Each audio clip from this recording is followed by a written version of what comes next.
He didn't even look at her when he said it. Harold Finch stood in the middle of Dry Creek Crossing's only street, hat in hand, not out of courtesy but because he was already turning to leave. And he said it loud enough for everyone standing on those warped wooden boardwalks to hear every single word. I changed my mind. She's not what I expected. Clara Whitmore stood perfectly still. 31 years old, 12 days on a train. 3 letters in her coat pocket that she had read so many times the creases had turned white. And now she stood in the dirt, luggage at her feet, with half a town watching her like she was something that had fallen off a supply wagon and wasn't worth picking up. If that had been you, if you had traveled that far, that alone, with that much hope, what would you have done? Before you answer, stay with me. Because what happened next in that street changed everything. Not just for Clara, but for 2 grieving children and a man who had stopped believing the world owed him anything good. If this is your first time here, welcome. And if you've been with us before, you already know we don't do fairy tales on this channel. We do real. We do hard. We do the kind of stories that make you feel something in your chest that you haven't felt in a while. So hit that subscribe button right now and turn on notifications, because we put out new stories every week and you do not want to miss what's coming. While you're at it, tap the like button and drop a comment telling me what city or country you're watching from. I want to see how far this story travels.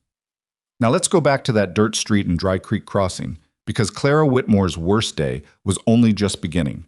Clara had not cried on the train. She had told herself she wouldn't. She was not a woman who cried in public. That was something her mother had said once, back in Ohio, in the particular tone mothers use when they mean something different from the words coming out of their mouths. What her mother had actually meant was, don't let them see you break. Don't give them the satisfaction. So Clara stood there in the dirt with Harold Finch's back already turned toward her, and she pressed her thumbnail into the inside of her palm until she felt something sharp enough to focus on. She had answered 3 advertisements. 3. She had written careful letters, chosen her words deliberately, been honest about who she was. A woman with no family left, no property, limited savings, and a willingness to work harder than most men would give her credit for. She had described herself plainly. Not young, not beautiful in the way magazines describe beauty, but steady, reliable, capable of love.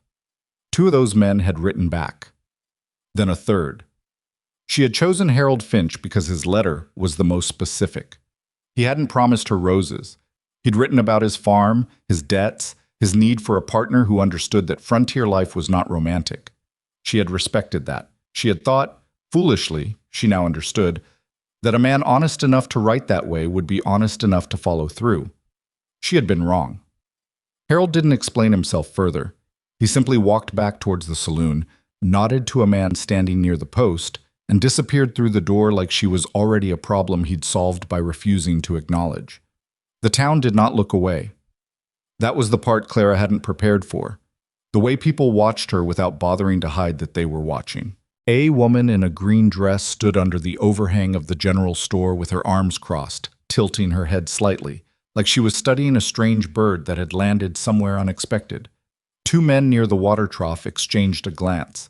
A boy of maybe 10 sat on a fence post, mouth open, staring. Clara picked up her smaller bag. She set her shoulders. She walked to the only bench on that street and sat down, because she did not know what else to do. And sitting felt more dignified than standing in the middle of the road waiting for something that wasn't coming. She had 2 other names on her list. The second man was named Douglas Carr.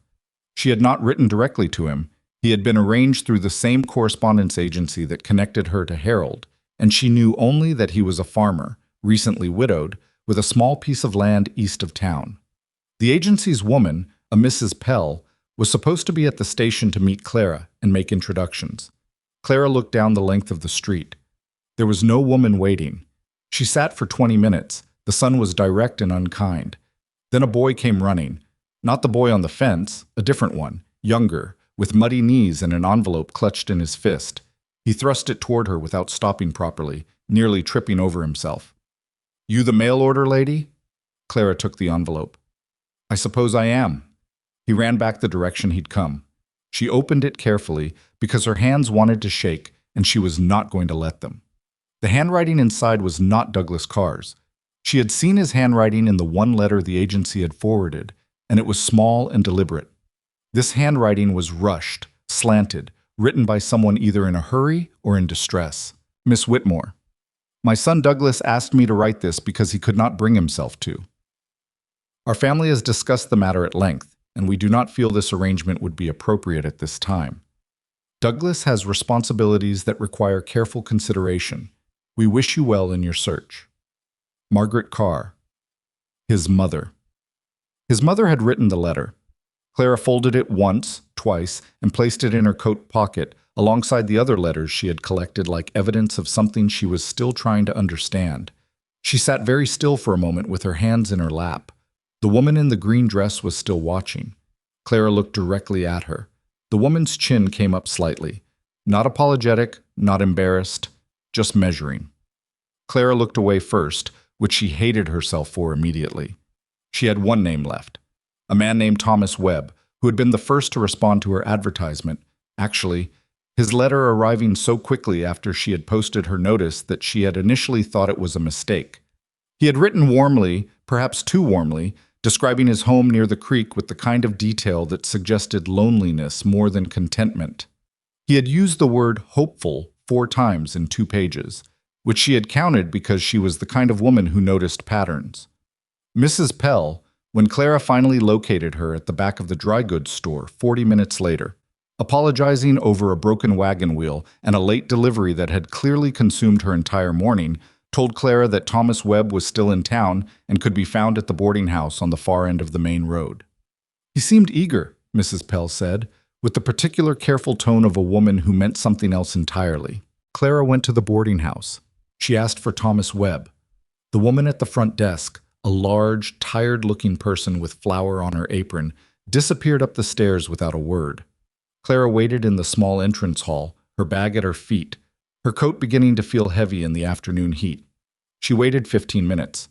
The woman came back down alone. He says he's not receiving visitors. Clara looked at her. Did you tell him who was asking? I told him. He said. The woman stopped, shifted her weight. Something in her expression softened, almost involuntarily, like she hadn't intended to feel anything about this situation and was annoyed at herself for starting to. He said he'd reconsidered. Clara nodded slowly. I see. I'm sorry, honey. Please don't call me that, Clara said, not unkindly, but firmly, because she needed to be firm about something right now, and that was the thing available to her. She walked back outside. 3 men. 3 rejections, each one slightly worse than the last, in a town that had apparently turned her arrival into the day's primary entertainment. She had $12 left. No, 11. She had given the boy who brought the letter a coin because she hadn't thought clearly in the moment. $11. The boarding house behind her charged $3 a night. The next train out didn't come through until Friday, and today was Tuesday. She walked to the bench again. She sat. She put her hands on her knees and looked at the ground between her shoes, which were dusty now from the unpaved street, and she tried to think clearly about a situation that felt increasingly like something no amount of clear thinking could fix. People were still looking. She could hear them without looking up. The small sounds of a town that had paused its ordinary business to watch something unusual. A door creaking. Footsteps that slowed as they passed her. Someone whispering to someone else. The specific shape of sound that words make when they're about someone who's sitting close enough to hear, but you've decided not to care. 3 in one day. That was what a man's voice said somewhere to her left. Low, but not low enough. First Harold, then Margaret's boy, then Webb. You'd think she'd take a hint. The laugh that followed was short and mean. Clara stared at the ground. She was thinking about her mother's house in Ohio, which had been sold after the funeral to pay the debts. She was thinking about her only remaining cousin, Ruth, who had made it clear in a letter 6 months ago that there was no room for Clara in her household, not with the new baby coming and Franklin's pay being what it was. She was thinking about the night she had made her decision to answer the first advertisement, sitting at the kitchen table of the boarding house where she'd been renting a room, reading by the last of the lamp oil, the advertisement propped against the salt shaker. Wanted, a wife willing to work. Frontier life is hard but honest. A good woman would not go unloved here. She had read it 4 times. Then she had taken out paper and begun writing before she could talk herself out of it. She had not told herself it would be easy. She had specifically not done that. She had gone in with her eyes open, or so she had believed. What she had not accounted for was this specific feeling of sitting on a bench in a town that didn't want her, with nowhere to return to and nowhere forward to go, and understanding for the first time in her life what it felt like to have run completely out of options. She was so deep in that thought that she almost didn't hear the footsteps stop in front of her. She looked up. The man standing there was not especially tall, but he had a particular stillness to him that made him seem larger than he was. He was wearing a worn jacket and boots that had seen a great deal of use. His hat was in his hands, held the same way Harold Finch had held his, but the feeling coming off this man was nothing like Harold Finch. His eyes were serious and dark and a little tired, with the specific tiredness that comes not from a single bad night, but from a long period of carrying something heavy. He was not a young man. Lines around his eyes, threads of silver in his hair. I was looking at her directly, which at this point felt almost strange. She waited for him to say something. Most people, when they stopped in front of her today, had said something she didn't want to hear. He didn't speak immediately. He seemed to be thinking, the way a man thinks when he's arrived at a decision and is double-checking it one final time. Then he said, "I know this isn't the right way to do this." She kept looking at him. "My name is Elias Boone," he said. "I have a ranch 4 miles north. I have 2 children, a girl who is 7 and a boy who is 10. Their mother passed away 14 months ago." He paused. "I wasn't looking to remarry. I want you to know that because I think you deserve honesty more than you deserve kindness right now." Clara said nothing. Her hands were still on her knees. "I've been in town today for supplies," he continued, "and I've watched what's happened, and He stopped, cleared his throat once. "I'm not doing this out of pity. I want to be clear about that too. I'm doing it because my children need a mother, and because watching a woman sit in the middle of a street being humiliated while nobody does a damn thing about it is not something I'm able to just walk away from." The man to Clara's left, the one who had made the comment earlier, said something under his breath. Elias Boone glanced over at him briefly, just briefly, and something in that glance made the man decide he had somewhere else to be. "What I'm offering," Elias said, returning to Clara, "is a home and a fair arrangement. I'm not offering romance. I'm not able to promise things I don't know yet, but I can promise you'll be treated with respect, you'll have work that matters, and you won't have to sit on a bench in Dry Creek Crossing waiting for someone to decide you're worth something." He paused one more time. "I realize you don't know me. I realize this is a strange way to meet a person. I'm not going to pretend otherwise." Clara looked at him for a long time. The street around her had gone very quiet, not the natural quiet of an empty place, the specific quiet of a crowd that has collectively decided to hold its breath. "Your children," she said finally. "They know you're here?" He shook his head. "No." "And what happens if they refuse to accept me?" Something moved across his face, not quite pain, but something close to it. "Then we deal with that. Together. It's not going to be easy. I'm not going to tell you it will be." She thought about the $11 in her coat pocket. She thought about Friday's train and where she'd be going on it. She thought about Ruth's letter. "There's just no room, Clara. I'm sorry. I really am." And the way she'd folded it along the same crease 3 times because she couldn't decide whether to throw it away or keep it as proof of something. She looked at Elias Boone's face. Not young, not soft, not the face of a man who'd been spending the last 14 months having an easy time of things. But something in it was steady, and steadiness, she decided, was worth more than warmth from a stranger. "I have one condition," she said. He waited. "If I agree to this, you do not introduce me to your children as their new mother. You introduce me as a person who will be living in your home. They can decide the rest on their own terms, in their own time." He considered this for a moment. Then something that was almost a nod. Not quite a nod, but moving in that direction. "That's fair." Clara stood up. She picked up her bag. "Elias Boone," she said, "I'm Clara Whitmore. I'm not easy to manage, and I'm not looking to be managed. I work hard, I'm honest, and I don't quit things." She met his eyes. "I hope those qualities suit you, because they're what you're getting." He almost smiled. It wasn't quite a smile, but it was the beginning of one. "They suit me fine." Behind them, the woman in the green dress said something to someone nearby, too low to make out. It didn't matter. It had stopped mattering about 30 seconds ago. Clara Whitmore walked toward the wagon. She did not look back at the bench. She did not look at the saloon door where Harold Finch had disappeared. She did not look at the boarding house where Thomas Webb had decided she wasn't worth a trip down the stairs. She had $11, one bag, a coat with 3 worn-out letters in the pocket, and a destination she hadn't chosen and didn't fully understand yet. But for the first time since stepping off that train, she was moving. And somehow, in the strange, unreasonable arithmetic of desperate situations, moving felt like enough. The wagon ride north was 4 miles of silence that felt considerably longer.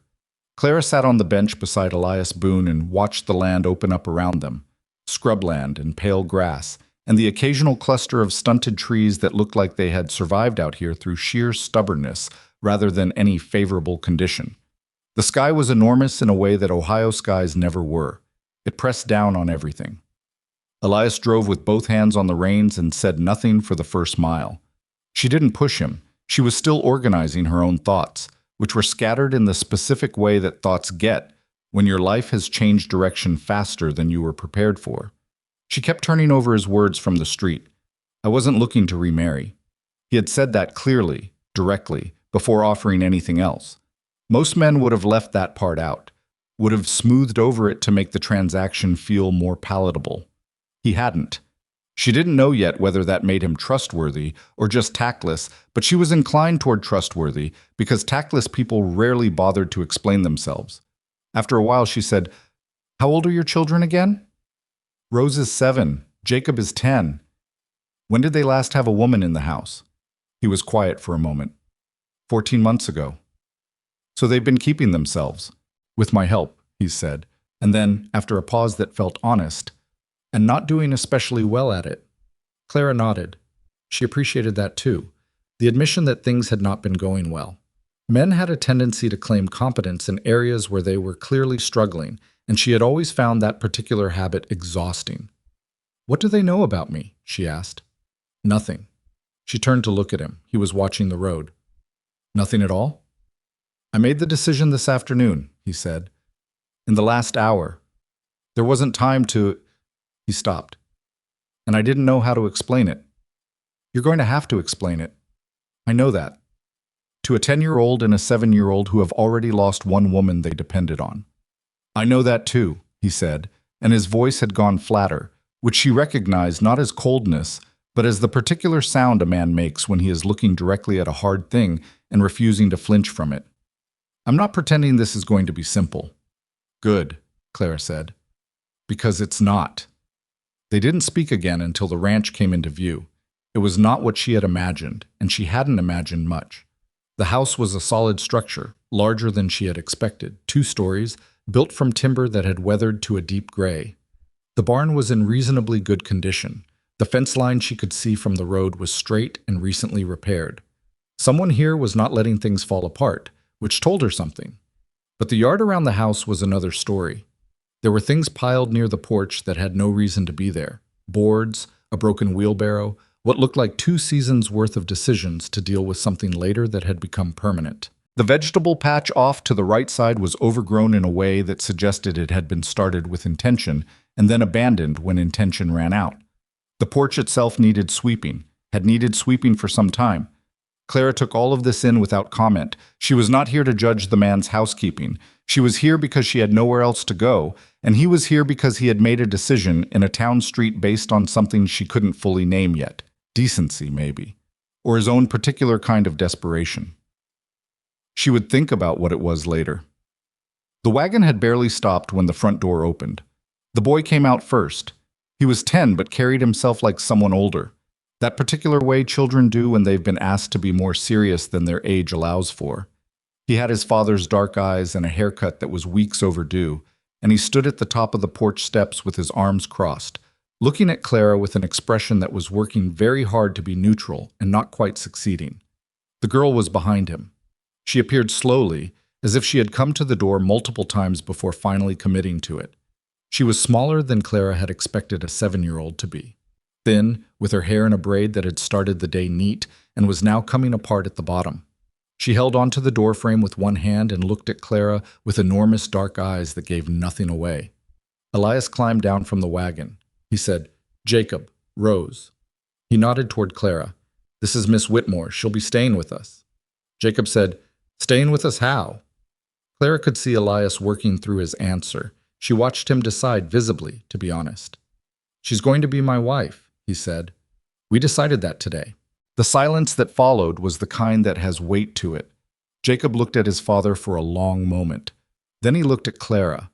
Then he looked back at his father. "You decided today?" "Yes." "You went to town for flour and a new axe handle." "I did." "And you're coming back with—" Jacob stopped himself. He was 10. He knew the line, even if part of him wanted to cross it. "Fine," he said finally, in a tone that meant the opposite. He went back inside. The door didn't slam. He controlled it, which in some ways was worse. Rose had not moved. She was still holding the doorframe, still watching Clara with those still, serious eyes. Clara looked back at her. She didn't smile. She had learned a long time ago that adults smiling at children they didn't know yet was a kind of performance that children always saw through, and she wasn't interested in performing. "Hello," Clara said. Rose said nothing. "You don't have to say anything," Clara said. "I just wanted you to know I can see you." Something moved slightly in Rose's expression, something small and quick that might have been surprise. Then she turned and followed her brother inside. Elias stood by the wagon. He looked at the closed door and then at Clara, and the look on his face was the look of a man who had been certain about something an hour ago and was now approximately 40% less certain. "Give them time," Clara said. "They're going to be difficult." "Yes," she agreed. "That's appropriate." He looked at her. "Most people would say it's not. Most people haven't thought about what it's like to be them right now." She picked up her bag. "Where do I sleep?" He had not really thought about this in advance. She could see that in the slight pause before he answered. "There's a room upstairs, at the end of the hall. It's been used for storage, but there's a bed in there. I'll need an hour to make it workable," she said. "I can help. I can manage." She walked toward the porch. "If you could make sure there's water for washing, I'd be grateful." She didn't look back at him as she went inside, not because she was being rude, but because she had reached the limit of how much she could take in at once, and she needed 5 minutes alone before she had to face anything else. The inside of the house was dim, and she stood in the entrance hall for just a moment, orienting herself. A kitchen to the left, a main room with a fireplace, a staircase straight ahead. Everything functional and nothing decorative. No photographs on the walls, no small objects that people accumulate over a life lived with attention to detail. It had the feeling of a house that had been stripped of something, not by neglect, but by deliberate removal. She understood that. When grief lives with you, sometimes you can't look at the evidence of what came before. Sometimes you take things down or put them away because having them in front of you is too much to survive past noon. She went up the stairs. The children's rooms were on the left side of the hallway. She did not look in. At the end on the right was a door that opened onto a room that was, as promised, used for storage. But the bed was there under 2 folded blankets and a pile of things that needed to be moved. And there was a window that let in the late afternoon light, and it was private and quiet and hers. She moved the boxes to the far corner. She found a cloth in the bottom of her bag and wiped down the surfaces. She made the bed with the blankets, which were adequate. She sat on the edge of it for exactly 2 minutes and breathed. Then she went back downstairs to start figuring out where the food was. The kitchen was a disaster in the particular way that a kitchen becomes when someone is feeding people but nobody actually enjoys the cooking. Staples were present: flour, cornmeal, salt pork, dried beans, some root vegetables that needed to be used soon. There were dishes in the wash basin that hadn't been dealt with. The floor needed work. It was the kitchen of a house in survival mode. Clara rolled up her sleeves. She was making a simple meal: salt pork, beans, cornbread, when Rose appeared in the doorway. Clara did not stop what she was doing. She did not turn to make a moment of it. "Are you hungry?" Clara asked. Pause. "Yes." "It'll be about an hour." Another pause. Then the small sound of Rose settling herself somewhere nearby. The creak of a chair being pulled out from the table. Clara kept working. She didn't look at the child and she didn't fill the silence. She just cooked, and Rose sat, and the sounds of the kitchen moved around them both without pressure. After a while, Rose said, "You put too much salt in that." Clara looked at what she was doing. She had not put too much salt in it, but this wasn't the moment for accuracy. "Is that how your mother made it?" Silence. I'm not trying to make it the way she did, Clara said. I'll probably make everything differently. You can tell me if you hate something. Rose thought about this. Everything? If you hate it. What if I hate everything? Then I'll know you're being dramatic, Clara said, without heat, and we'll talk about what you actually don't like. A small sound from Rose that was almost, not quite, a laugh. Then silence again. But she stayed at the table. Jacob appeared at dinner and sat down without being called, which Clara took as a grudging sign that he was not, in fact, going to make this as difficult as he was capable of making it. He ate without looking at her directly. He did not say the salt pork was too salty or too bland. He ate 2 pieces of cornbread. Elias said carefully that it was a good meal. It's adequate, Clara said. The kitchen needs organizing before I can cook properly. He blinked. Right. I'll deal with it tomorrow. You don't have to do all of that. I know I don't have to, she said. I want things to work correctly. Kitchens need to make sense. Jacob was watching her now. Not warmly, still with that measured, evaluating look, but with something that was closer to curiosity than hostility. She met his eyes briefly and then went back to her plate. That first week was harder than she had expected, which was saying something because she had not expected it to be easy. She had not expected the scope of what a house could need when it had been tended minimally for 14 months. She had not expected how heavy the silences would be. Not the silences between her and Elias, which were neutral and manageable, but the silences that happened when she walked into a room where the children already were, and the particular quality of the air changed, became watchful and alert, the way air changes in a room when someone enters who hasn't yet been determined to be safe. Rose watched her constantly. Openly, without much pretense. She would appear in whatever room Clara was in and sit nearby, not helping but not leaving, just present in the particular way small children are present when they are deciding something about you. Clara worked through it. She scrubbed the kitchen floor. She reorganized the pantry shelves. She mended things that had piled up waiting to be mended.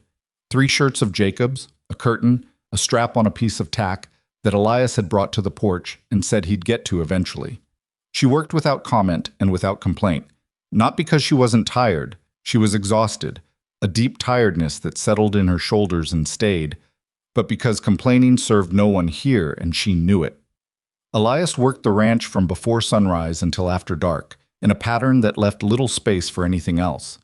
She saw him at meals and occasionally in the brief, strange hour between dinner and bed when the children were settled and the house had gone quiet. He would sit with a cup of something at the kitchen table, and she would sit across from him or nearby, and they would sometimes speak and sometimes not, and both felt equally acceptable, which surprised her. The fence on the east pasture needs another 2 days, he said one evening. The vegetable garden could be salvaged, she said, if we start on it this week. He looked at her. You know gardening? I know how to grow food, she said. It's not complicated if you pay attention. Margaret Carr could tell you different. He seemed to catch himself. Sorry, that was... Never mind. Who is Margaret Carr? He was quiet for a moment. Douglas Carr's mother. She wrote you that letter. Clara nodded slowly. The one who wrote on behalf of her son because he couldn't manage it himself. She runs half this county, Elias said, and she knows it. What does she know about gardening? He almost smiled. According to her, everything. According to everyone else's vegetable plots, not much. Clara filed this away. She was building a picture of the town, the people, the particular politics of a small settlement where everyone had known everyone else for too long. She was outside all of it, completely external to every existing alliance and grudge in history, which was both a disadvantage and potentially useful. On the 5th day, Jacob spoke to her directly for the first time beyond yes and no. She was on the porch in the early morning, before the children were usually up, trying to fix a hinge on the front door that had been catching badly. She had found the right tools in the barn. Elias's tools were organized, which she had noted with approval, and was working the hinge free when she heard the door open behind her, and Jacob said, "That's not going to work." She kept working. "Why not?" "The frame shifted. It's not the hinge, it's the frame. The whole thing needs to be reshimmed." She looked at the frame. He was right. She had been looking at the wrong problem. "How do you know that?" He shrugged in the way of a 10-year-old boy who knows something and is trying not to seem like it matters to him that he knows it. "Papa explained it once. When he was fixing the barn door. Can you show me how to reshim it? Jacob looked at her. This was clearly not the response he had expected. He had expected her to either dismiss his assessment or take over in a way that made his knowledge irrelevant. She had done neither. It's not hard, he said carefully. Good. Show me. He showed her. He explained it patiently and accurately, in the way children explain things when they are genuinely knowledgeable and have been given the rare gift of being listened to. They worked on the door frame for an hour, Clara doing what he directed, Jacob occasionally taking the tool himself when demonstrating something was clearer than explaining it. When they were done, the door swung perfectly. Jacob stood back and looked at it. Good work, Clara said. He didn't say anything, but he didn't leave immediately either, which was its own kind of answer. The first real crisis came on a Thursday. Clara had found, on the shelf in the pantry behind a row of canning jars, a small wooden box. She had moved it to get to the jars without opening it. It was clearly not a kitchen item, clearly personal, and she had put it on the counter to return to Elias. But Rose had come into the kitchen while Clara was out back hanging washing and had apparently seen the box on the counter, and when Clara came back in, Rose was sitting at the kitchen table with the box open in her hands, and tears coming down her face in complete silence. Clara stopped in the doorway.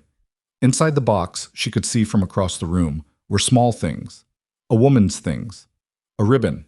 A small piece of something embroidered, what looked like a letter folded many times. Their mother's things. Clara did not move for a moment. Then she came quietly into the kitchen, filled a cup of water from the pitcher, set it gently on the table near Rose, and sat down across from her. She did not reach for the box. She did not say anything. She folded her hands on the table and waited. Rose cried silently for another minute. Then she said, without looking up, "These were Mama's." "I know," Clara said. "I'm sorry I moved the box. I didn't know what it was." Rose turned the embroidered piece over in her fingers. It was a handkerchief, Clara could see now. Small flowers along one edge. The embroidery careful and fine. The work of someone with patience and skilled hands. "She made this," Rose said. "She said she was going to teach me how." Clara looked at the handkerchief. "Did she teach you anything before—" Clara stopped. "Before she couldn't anymore."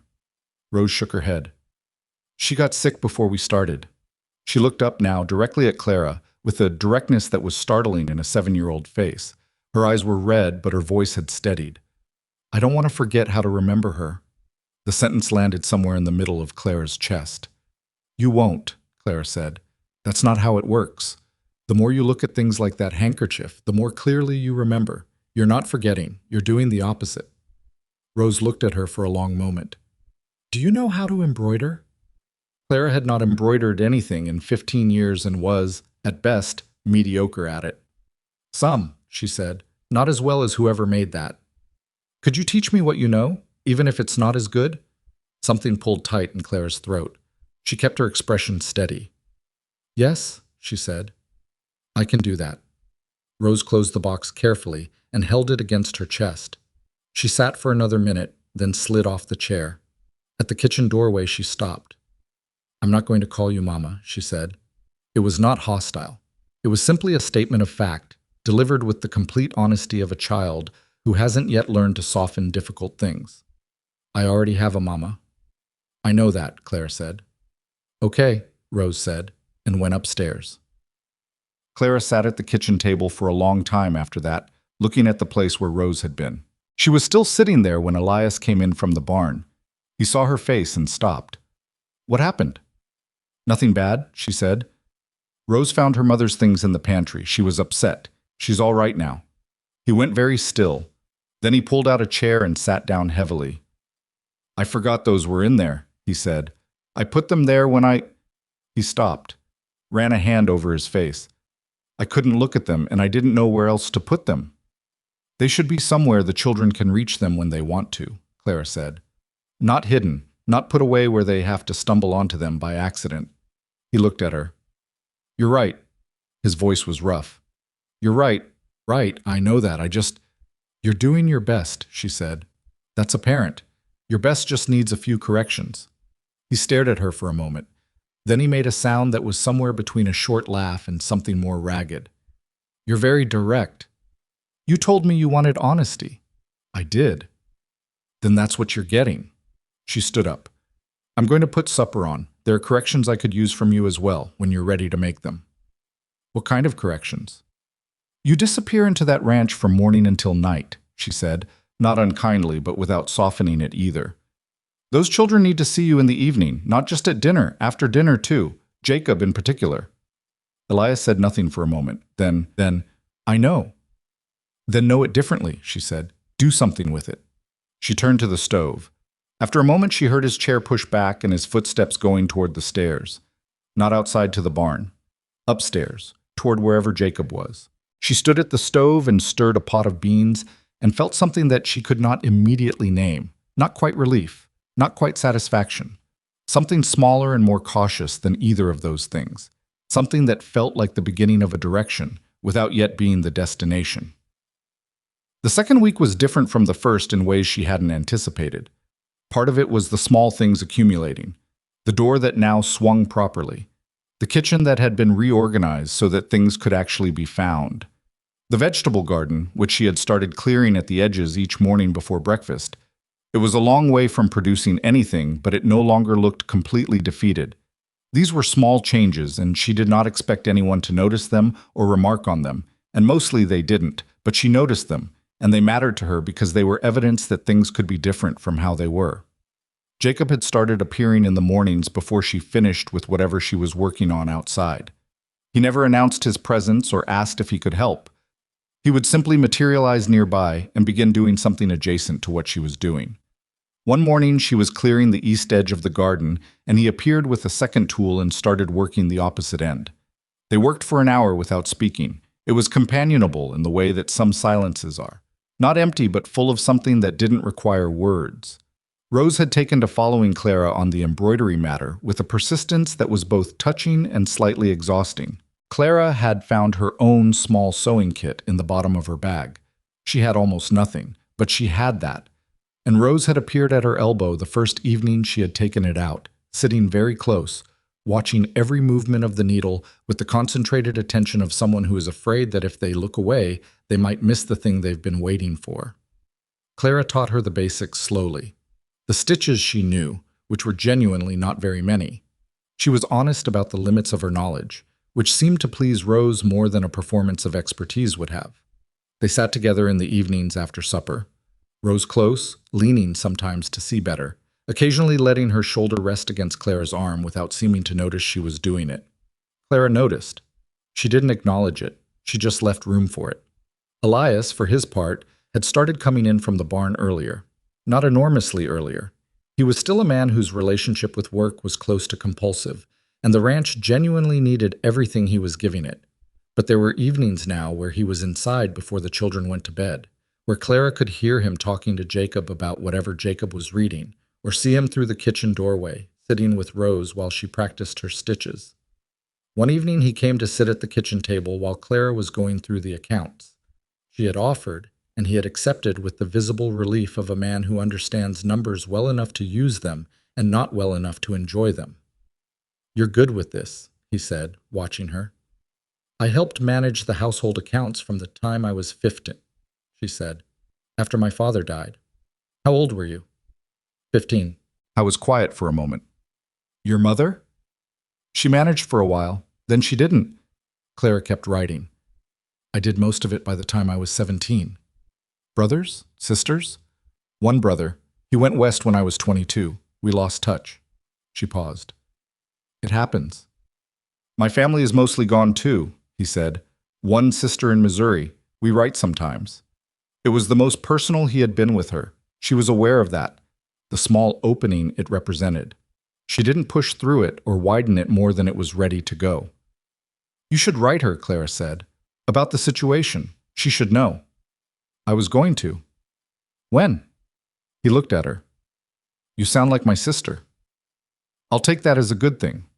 He almost smiled again. That almost smile was becoming something she recognized, an expression specific to him, reserved for moments when something caught him off guard in a way he didn't dislike. "Can I ask you something?" he said. "You can ask?" "Why did you answer the advertisement? You don't—" He stopped, seeming to be looking for words that weren't insulting. You don't seem like someone who needed to. Clara set down the pen. She thought about how to answer that honestly. My options in Ohio were gone, she said. The house was sold. My family had scattered or died. I was renting a room and working at a dry goods store, and I did a calculation. She paused. It wasn't a romantic calculation. It was practical. Frontier life needs women who work. I am a woman who works. That seemed like a reasonable match. And then it wasn't. And then it wasn't, she agreed. Until it was. He looked at his hands on the table. I need to tell you something, he said. His voice had changed slightly, gone quieter. About why I came forward today in town. It wasn't just decency. She waited. Margaret Carr was standing on that boardwalk, he said. She's been suggesting for 3 months that I should send the children to her sister in Laramie, that I can't manage them alone, that a widower with 2 children and a struggling ranch is not a suitable situation. He looked up. She's not wrong about the struggling part. She's not right about the rest. But she has influence here, and when I saw you sitting there, he stopped. It occurred to me that a man with a wife has a different standing than a man who's falling apart alone. That's part of it. I want you to know that. Clara looked at him for a long moment. You're telling me this because? Because you deserve honesty more than you deserve kindness, he said. You said that was important to you, and you've been straight with me since the moment you stood up off that bench. She picked up the pen again. She made a small notation in the account book. I know, she said. He blinked. You know? I worked it out on the wagon ride, she said. You're not a spontaneous man. You had a reason beyond simple decency. I suspected Margaret Carr was part of it. She seems like the kind of woman who makes herself part of things. She looked at him. It doesn't change my assessment of the situation. You still came forward when no one else did. You were still honest about what you were offering. The rest is context. He stared at her for a moment. You worked that out in 4 miles? I had nothing else to think about, she said. He was quiet for a moment. Then he said, Clara. It was the first time he had used her given name, she noticed. Yes? I'm glad you're here. She looked at the account book, at the numbers that needed to be organized, at the evidence of a ranch that was holding on through sheer determination and not much else, at the work in front of them that was real and hard and not going to get easier for a long time. Ask me again in a year, she said, when we've seen how it goes. But even as she said it, she was already beginning to believe that she might be. The 3rd week brought its own complications in the form of 2 women from town who arrived unannounced on a Wednesday afternoon with a covered dish and the particular kind of curiosity that hides behind expressions of neighborly concern. Clara was in the garden when she heard the wagon. She came around the side of the house with dirt on her hands, and her hair not where it had started the morning, and she could see, in the way the 2 women's expressions arranged themselves when they saw her, the exact calculation happening. Mrs. Boone, the older of the 2 said. She was a square-faced woman with a careful expression and the voice of someone accustomed to being the one asking questions. I'm Louise Harding. This is Vera Pell. Vera Pell, the agency woman, had the decency to look slightly uncomfortable. We came to welcome you, she said, properly. I felt badly about how things went on your first day. There's no need, Clara said. She wiped her hands on her apron. Come inside. She made coffee. She put the covered dish, it was a cobbler of some kind, on the counter and served the coffee and sat across from them at the kitchen table and waited to find out what this visit was actually about. Louise Harding was not an unfriendly woman, Clara decided. She was a woman who had appointed herself a certain role in this settlement and took it seriously, which meant she gathered information because information was the currency of that role. She asked questions pleasantly and noted answers carefully. How was Clara settling in? Were the children adjusting? Had Elias started on the north fence repair? The north fence is fine, Clara said. He's been working the east pasture. The Delvray family lost 2 head last month, Louise said. Something wrong with the water near the old creek bend. Elias should know about it if he doesn't. I'll tell him, Clara said. Thank you, Vera said, quieter. How are you really finding it? Clara looked at her. Vera Pell had the face of a woman who had spent a long time arranging matches and watching them go various directions. And there was something in her eyes that was genuine rather than social, an actual interest in the answer. It's hard work, Clara said honestly. The house was behind. The children needed time. She paused. They're good children. Elias is a fair man. I don't have complaints. Margaret Carr says, Louise began. I don't know Margaret Carr, Clara said evenly. Louise stopped, reconsidered. She has opinions about the situation. Most people have opinions about situations that don't involve them, Clara said. That's generally how opinions work. She said it pleasantly, which was important. I imagine she'll form a different view once she sees how things develop. Or she won't. Either way, the ranch will continue. There was a small beat of silence. Then Vera Pell smiled. A real smile, not a social one. You'll do fine, she said. I think I was wrong to worry. Louise Harding left looking slightly recalibrated, which was, Clara reflected, probably the best outcome available. She was not here to make enemies, and she was not here to make allies. She was here to build something with a man she barely knew, and two children who were watching her from a cautious distance, and a ranch that needed more work than any of them fully understood yet. She went back to the garden. Rose appeared at the garden fence 20 minutes later, perched on the lower rail with her arms draped over the top. Who were those women? Neighbors, Clara said, checking in. Mrs. Harding talks a lot, Rose said. Most people do, Clara said. Hand me that smaller tool, please. Rose stretched across and handed it through the fence rails. Did they say something bad about us? Clara looked up. No, she said. Why would they say something bad about you? Rose shrugged. People said things after Mama died, about Papa, about whether he was managing. Jacob heard them at the store once, and he didn't tell me, but I could tell he was upset. Clara held the tool in her hands and looked at this 7-year-old girl who had been listening to adult conversations and carrying the weight of them in her small chest for 14 months. People say things, she said carefully, that are really about their own worry or their own need to feel useful. It doesn't mean the things they say are accurate. Rose thought about this. Is that why Mrs. Carr keeps writing to Papa? Margaret Carr has been writing to your father? Letters, Rose said. Jacob sees them come. He told me. About sending us to Laramie. She said it matter-of-factly, with the slightly detached tone of a child reporting information she has decided not to fully feel yet. We don't want to go to Laramie. You're not going to Laramie, Clara said. Rose looked at her. How do you know? Because I'm here, Clara said, simply, directly. And I don't leave things unfinished. Rose sat on the fence rail for another minute, watching Clara work. Then she climbed down and came through the fence gate without being invited, and picked up the small extra tool that was lying in the grass, and started helping with the far edge of the row that Clara was clearing. She didn't ask if it was all right, she just started doing it. Clara kept working. She didn't make a moment of it. She just moved to the next section and let Rose work beside her, and the afternoon went on around them. The sun moving, the birds doing whatever birds did out here, the distant sound of Elias's work somewhere across the property. And the garden, inch by inch and day by day, began to come back. The fever came without warning, the way the worst things always do. It had been 6 weeks since Clara arrived at Crosswind Ranch. 6 weeks that had reshaped her understanding of what hard work actually meant, because she had thought she knew before, and she had been wrong. The vegetable garden was producing its first small yields. The kitchen ran properly now. Jacob had stopped watching her with that careful, measuring suspicion and had replaced it with something that resembled, on good days, comfort. Rose had filled 2 handkerchiefs with uneven but genuine embroidery stitches, and she kept them folded in her mother's wooden box alongside the ribbon and the letter, which Clara felt was exactly right. The ranch was not thriving.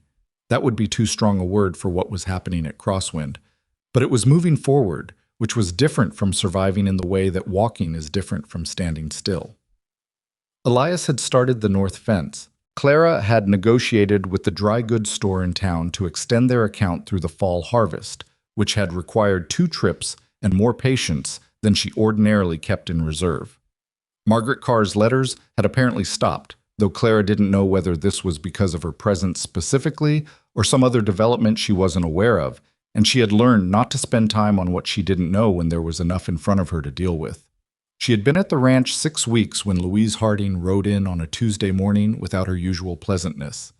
Clara was at the fence line when she heard the horse and turned to see Louise moving faster than she had ever seen the woman move, her expression doing something complicated that landed somewhere between urgency and controlled fear. "The Delvray family," Louise said, pulling up. "Their youngest girl took a fever 3 days ago, and 2 of the Hanson boys now.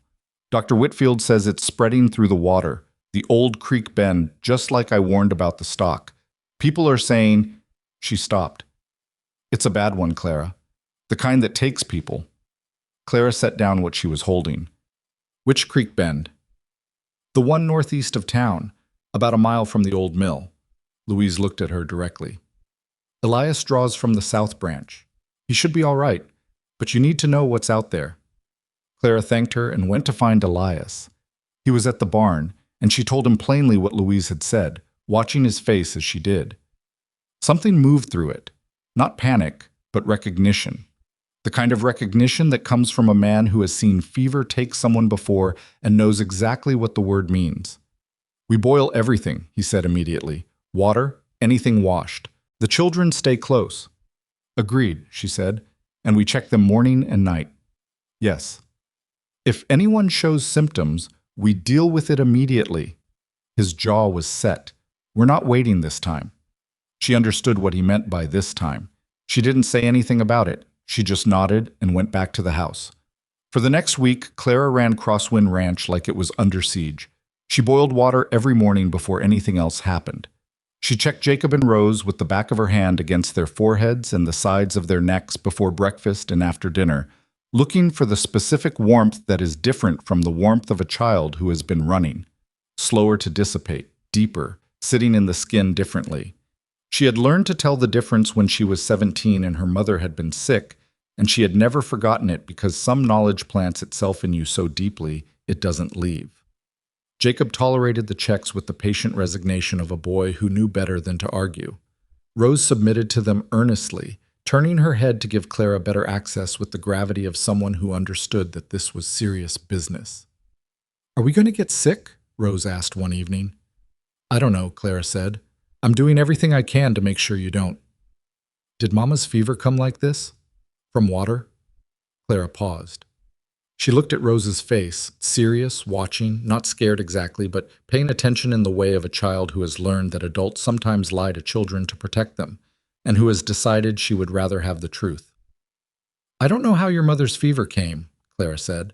"I wasn't here, but the things we're doing now are the right things. That much I know." Rose accepted this. "Okay," she said. "I'm going to tell Jacob to stop drinking from the creek when he's out with Papa." "I already told your father," Clara said, "but it won't hurt to remind them both." The second week of the outbreak, 2 more homesteads reported cases. One of the Delvray children, the youngest, the one Louise had mentioned first, died on a Thursday. Clara heard it from Vera Pell, who came by with the news and the careful expression of someone carrying something heavy they'd rather put down. She sat with Vera for 20 minutes over coffee she barely tasted, and after Vera left, she stood at the kitchen sink for a while looking at the water in the bucket she'd boiled that morning. She told Elias that evening. He sat very still when she said it.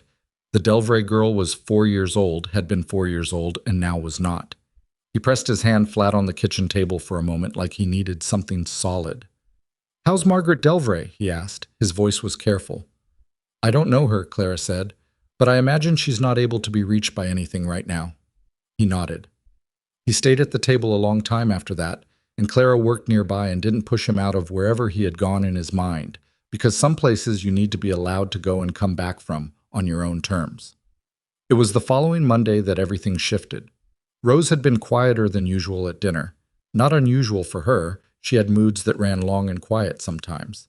But when Clara checked her at bedtime, pressing the back of her hand gently to Rose's forehead, she felt it immediately. Not running, not physical exertion. The other kind. She kept her expression neutral. She said, "How are you feeling?" "Tired," Rose said. "My head hurts a little." "Okay." Clara pulled the blanket up to Rose's chin. "You rest. I'll bring you some water." She went downstairs. She put water on to boil. She stood at the stove with both hands gripping the edge of the worktop and took 2 deep, slow breaths. Then she went to find Elias. He was on the porch. She came out and stood beside him and said, without softening it because there was no point, "Rose has a fever." The effect on him was immediate and physical. He went rigid. Not something essential had locked up inside him. He turned to look at her, and his face had done something she hadn't seen it do before. The control had dropped, completely, all of it, and what was underneath was raw and stripped and terrified. "How bad?" he said. "It just started. It's not bad yet." She held his eyes. "Elias, look at me." He was looking at her. "I need you to hold together," she said. "I need you to be able to function tonight because I'm going to need help. Do you understand?" He didn't say anything for a moment. Then something came back into his face, slow, like a light being turned up rather than switched on. "Yes," he said. "Yes. Tell me what to do." She told him. "Cool water for cloth." Not ice, they didn't have ice, but water from the well, which ran cold this time of year. Clean cloths, as many as they had. The bottle of willow bark she had found in the pantry 3 weeks ago and quietly moved to a more accessible shelf, which Elias noticed now and looked at, understanding without her having to explain that she had put it there because she had been preparing for exactly this possibility. A second lamp room because she needed to be able to see clearly. Jacob was still awake. He heard the movement and came out of his room, and Clara saw his face in the hallway and read it instantly. He knew. Children always knew when something had shifted in the night sounds of a house. "Is it Rose?" he asked. "She has a fever," Clara said. "We're taking care of it. I need you to do something for me." He was already straightening up, his shoulders going back in that way he had when he was deciding to be older than he was. "What?" "Stay in your room for now, not because I'm hiding anything from you. I'll tell you everything that's happening, but your sister needs quiet, and your father and I need to be able to move fast if we have to, without worrying about you being underfoot." She looked at him directly. "I need to know you're in your room so I don't have to think about where you are. Can you do that?" He wanted to argue. She could see it. He was 10 and his sister was sick, and every instinct in him was pulling toward that room at the end of the hall. But he also understood, in the way that Jacob understood most things, through the particular combination of intelligence and hard experience that had made him older than his years, that what she was asking made sense. "You'll tell me if it gets worse?" he said. "I'll tell you," she said. "You have my word." He went back into his room. She heard his door close carefully, not a slam. She and Elias worked through the first hour in a kind of focused, wordless rhythm that she wouldn't have predicted was possible between two people who had known each other for 6 weeks. He brought what she asked for when she asked for it. She changed the cloths regularly, checking their temperature against her own wrist before applying them to Rose's forehead and the back of her neck. She gave the willow bark preparation in small amounts at careful intervals. She watched Rose's breathing, the rate of it, the depth. The way someone watches a gauge they need to keep in range. Rose drifted in and out. When she was awake, she was confused in the particular way of fever, not quite sure what was real, reaching sometimes for things that weren't there, speaking in half sentences that trailed off. Once she said "mama" in a voice that was very small and undefended, and Elias made a sound that he immediately controlled, pressing his mouth closed and looking at the wall for a moment. Clara kept her hand on Rose's arm. "I'm here," she said. "I'm right here." Rose's eyes found her, not quite focused, but finding her. "Your hands are cold," she said, with a strange, small clarity. "I know," Clara said. "That's good right now." "Okay," Rose said, and closed her eyes again. Elias was sitting on the far side of the bed. He had his elbows on his knees and his hands folded and his head bent, and he was breathing in a deliberate way that was about staying functional. Clara could see what it was costing him, the exact price of sitting in that chair instead of coming apart, which was what everything in him wanted to do. Around midnight, the fever spiked. She felt it under her hand. The cloth she replaced barely lasted 2 minutes before it was warm. Rose's breathing was faster. She was more agitated, turning her head, pulling at the blanket in that uncoordinated, restless way that meant the fever had climbed. Clara looked at Elias and said quietly, "I need more cold water, as fast as you can." He was up and out of the room before she finished the sentence. She worked quickly while he was gone, repositioning Rose, speaking low and steady to her, because she had learned from her mother's illness that the voice mattered, that something in a sick person still responds to the sound of calm even when they can't consciously process it. "Easy," she said. "I have you. You're going to be all right." She didn't know whether that was true. She said it anyway because the alternative was silence, and silence at this hour was not something she was willing to offer. Elias came back with the water. His shirt was wet where he'd spilled some running. He handed it across the bed without stopping, and she changed the cloths immediately, both wrists now, back of the neck, forehead, working efficiently, no wasted motion. Is it... how bad? He couldn't finish the question. It's high, she said. We keep working. That's all we can do. The Delvray girl, he said, and then stopped himself hard. Rose is not the Delvray girl, Clara said.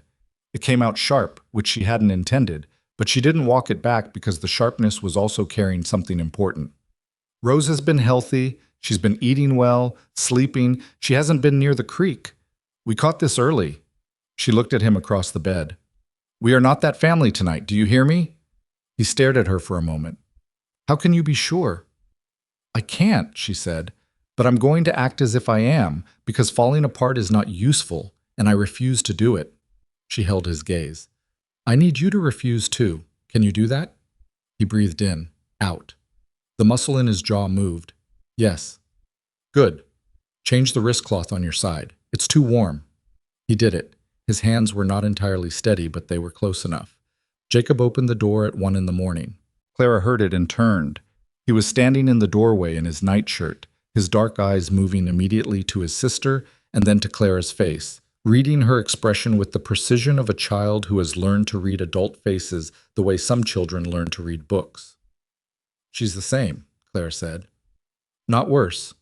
We're keeping up with it. He stood in the doorway for a long moment. Then he came into the room and sat down on the floor near the bed. Not on the bed, not in the way, just near, and wrapped his arms around his knees and watched. Clara looked at him. She thought about saying something about going back to his room. She decided against it. He was 10 years old and his sister was sick, and he was not in her way, and he was not going to sleep. Some situations call for enforcement, and some call for understanding the difference between a rule and what the rule is actually for. She turned back to Rose and kept working. The three of them stayed through the second hour like that. Elias on one side of the bed, Clara across from him, Jacob on the floor with his back against the foot of the bed frame. The lamps burned. Clara changed the cloths. Elias did what she asked. Jacob was very still. At some point in the second hour, Jacob said quietly, to no one in particular, "She was sick before, after Mama died. Not like this, but..." He stopped. She stopped eating for a while. Papa didn't know what to do. Mrs. Harding brought food and Rose wouldn't eat it, and I tried and she wouldn't eat that either. He paused. I didn't know how to help her. Clara didn't say anything immediately. She changed the cloth on Rose's forehead, feeling the temperature under her fingers. You were 10, she said. You're 10 now. You don't have to know how to do everything. Someone had to, he said. Not you, Elias said. His voice was rough. That wasn't your job, Jacob. That was mine. I should have... He stopped. The end of that sentence went somewhere he didn't complete out loud. Jacob looked at his father. Something passed between them in the way things pass between people who have been through a great deal together and don't have easy language for any of it.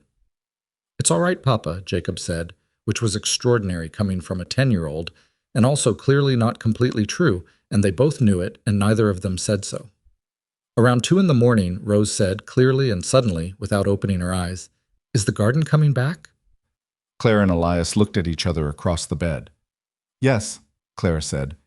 It's coming back. Good, Rose said, and went back into wherever fever takes a person. Clara watched the cloth on Rose's forehead. Then she reached forward and felt it. And then she felt Rose's skin underneath. She made herself check again, carefully. Wrist, neck, forehead. Elias, she said. He looked up immediately, reading her face. I think it's turning, she said. He stared at her. You're sure? I'm not sure of anything, she said, but her skin is different. She searched for words that were accurate. It feels like the fever is doing something different, moving differently. He reached forward and put his own hand against Rose's cheek. He held it there. Clara watched his face, watched him check what she had described against his own perception, watched him understand what she meant, watched something in his expression shift from rigid control to something that was more fragile and more real. Yes, he said. His voice was barely above a whisper. We keep going, Clara said. Clara. We don't stop yet, but yes. Jacob had straightened from his position on the floor. Is she going to be okay? He asked. I think so, Clara said. She was careful with it. Not a promise, not a guarantee, but the most honest thing she could say in that moment. I think so. Jacob put his face in his hands. Not crying, or not exactly crying, but something that had been held at a specific tension for hours, releasing all at once, which sometimes looks the same. His shoulders moved once and then went still. Elias looked at his son and then at Clara, and in his face was an expression she had not seen before. Not the almost smile, not the controlled steadiness, not the raw terror of the early part of the night. Something else. Something that was trying to find words for itself and couldn't quite. She didn't give it words. She turned back to Rose and kept the cloths cool and her voice steady and her hands doing what they needed to do. At 4 a.m, Rose's breathing changed, slower, deeper. The restlessness eased. Clara sat very still with her hand resting on Rose's arm and felt the small body shift from the rigid fighting tension of high fever into the looser, quieter state of someone whose body has stopped being at war. She sat there for 20 more minutes without moving, monitoring, making sure, refusing to decide it was over before she was certain enough to say so. Then she said, "The worst is past." Elias let out a breath that had been held so long it came out in stages. Jacob, who had fallen asleep against the foot of the bed at some point in the last hour, stirred and opened his eyes. "Is it morning?" he asked, confused. "Not yet," Clara said, "but Rose is better." He looked at his sister. Rose was sleeping, actually sleeping now, not the distressed semi-consciousness of the fever hours, but genuine sleep, her face smoothed out and her breathing regular. He looked at her for a long moment. "You fixed it," he said. Not a question. "We fixed it," Clara said. "Your father did as much as I did." Elias shook his head slightly, which she ignored. "Go back to your room, Jacob," she said. "Sleep. She'll be there when you wake up." He got up off the floor with the stiff, uncertain movements of a boy who'd been sitting in one position for too long. He looked at his sister again. Then he looked at Clara. "Thank you," he said. It came out plainly, without performance. Just the simple fact of a 10-year-old who meant exactly what he said and had the directness to say it. She nodded.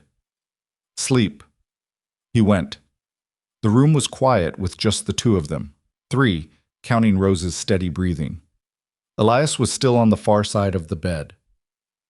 Clara sat on her side. The lamps had burned lower. Through the window, the sky outside was still dark, but had begun to have a quality that suggested it was thinking about changing. Elias said, "I couldn't have," and then stopped. "You did what needed to be done," Clara said. "You told me what needed to be done. You—" He looked at Rose's sleeping face. When she said "Mama," he stopped again. Clara waited. "I thought for a moment she was talking to Ellen," he said. Ellen. That was the name. Clara had not heard it before. It settled into the room quietly, the specific weight of a name that changes the air when it's spoken. And then I realized she was— He looked at Clara. "She was talking to you." Clara kept her expression steady. She was confused. Fever does that. "She found you," he said. "Not me. Not the memory of her mother. She found you." Clara looked at Rose's face, the small, still face of a 7-year-old girl who had told her plainly, "I already have a mama," who had sat on the garden fence and handed tools through the rails and leaned against her shoulder in the evenings, and never, not once, made it easy. And that had been right. It had been absolutely right. "She found someone who was here," Clara said. "That's all." Elias looked at her for a long moment, with the expression that still didn't have words for itself. "That's not all," he said. She didn't answer him. She straightened the cloth on Rose's forehead one more time. Not because it needed straightening, but because she needed something to do with her hands. Then she sat back in the chair and looked at the window where the dark was beginning, slowly, to thin. The sun came up over Crosswind Ranch the way it always did, without ceremony, without announcement, simply arriving and doing what it did. The light came through the window and fell across Rose's face, and Rose shifted slightly in her sleep and made a small sound, and that was all. Clara was still in the chair. Elias had fallen asleep, sitting up against the wall beside the window, his head tipped back, his face in the morning light older and younger at the same time than it looked in ordinary hours. She looked at him for a moment, noting with some specificity the lines around his eyes and the way his hands were still loosely folded in his lap even in sleep. A man who held things together even when he didn't know he was doing it. She turned back to Rose. Rose was looking at her, eyes open, dark and clear. The confusion of fever completely gone, replaced by the particular sharpened awareness of someone who has been sick and knows they are better. "Good morning," Clara said. Rose looked at her for a moment. Her expression moved through something Clara couldn't quite read. Then she said, in a voice still rough from the night, "You stayed." "Yes," Clara said. "All night?" "All night." Rose looked at the window, at the light, back at Clara. Then, slowly she reached out from under the blanket and put her small hand over Clara's hand on the edge of the bed. She didn't say anything else. She just put her hand there. Clara looked down at it. Rose's fingers were small and warm, warmer than normal, but not fevered, just the natural warmth of a living child who had come through the night and was still there. She turned her hand over so Rose's hand was resting in her palm. Neither of them spoke. Elias woke a few minutes later to find them like that. His daughter awake and clear-eyed, Clara sitting beside her with Rose's hand in hers, neither of them saying anything. He looked at the scene from the corner by the window, and something in his face did the thing again, that thing without language, that thing she had no category for yet. Rose looked over at him. "Papa," she said, "Clara stayed all night." "I know," he said. His voice was rough. "She made the fever go away." He looked at Clara. "Yes," he said, "she did." Clara started to say that it wasn't quite that simple, that fevers ran their course, and all she had done was manage the conditions. But she stopped herself. Because Rose was 7, and Rose had come through the night, and sometimes the most accurate thing is not the most important thing. "How do you feel?" she asked Rose instead. "Hungry," Rose said, which was the best possible answer. Clara stood up. Her back ached from the chair, a deep grinding ache that was going to make itself known for the rest of the day. Her eyes felt like they'd been cleaned with sand. She was still in yesterday's clothes, and her hair had long since stopped resembling anything intentional. "I'll make breakfast," she said. She was at the door when Rose said, "Clara!" She turned. Rose was looking at her with those dark, serious, direct eyes, the eyes that had watched her from the doorframe on the first day, measuring, deciding. The eyes that had found her in the fever dark when everything was confused and difficult, and she had reached for something steady. "Thank you," Rose said. It was the same thing Jacob had said, plain, direct, meaning exactly what it said. Clara nodded. She said, "You're very welcome, Rose." Then she went downstairs and put water on to boil and started making breakfast for a household that had come through the night intact, which was, she had learned, not something you took for granted. Not ever. Not out here, where the distance between fine and disaster was sometimes measured in hours. She cracked eggs into the pan and listened to the sounds of the house waking up around her. Elias's footsteps crossing the floor above, the creak of Jacob's door, Rose's voice saying something she couldn't make out, and Jacob's answering it. Ordinary sounds, morning sounds, the sounds of a family that was still here. She stood at the stove and cooked, and the sun came through the kitchen window and fell across the floor. She had scrubbed 3 weeks ago, and the house smelled like wood smoke and coffee and something that was, against every reasonable expectation, beginning to feel like home. Rose recovered slowly, the way children do after a real fever. Not all at once, but in installments. A little more herself each day, testing the edges of normal to see how far they'd stretch. The first day she was up, she sat at the kitchen table for 2 hours and then went back to bed without being told, which Clara noted as a sign of genuine returning health rather than performance. By the 3rd day, she was at the garden fence watching Clara work. By the 5th, she was through the gate and pulling weeds with focused, deliberate attention, as if the plants owed her something for the trouble she'd been through. Jacob watched his sister with a guardedness that Clara recognized as relief that hadn't finished processing itself yet.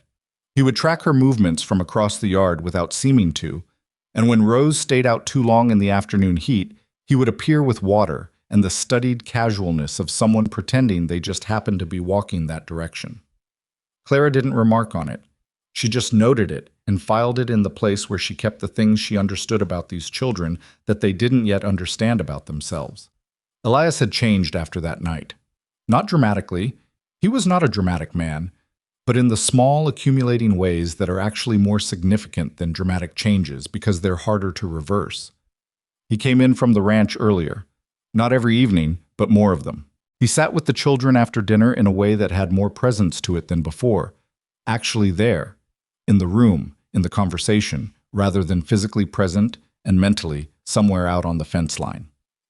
One evening, Clara came in from the porch to find him teaching Rose a card game, and Rose was cheating with the transparent confidence of a child who doesn't yet know that the adult can see exactly what she's doing, and Elias was pretending not to notice with the particular careful face of a father who is enjoying the cheating more than the game.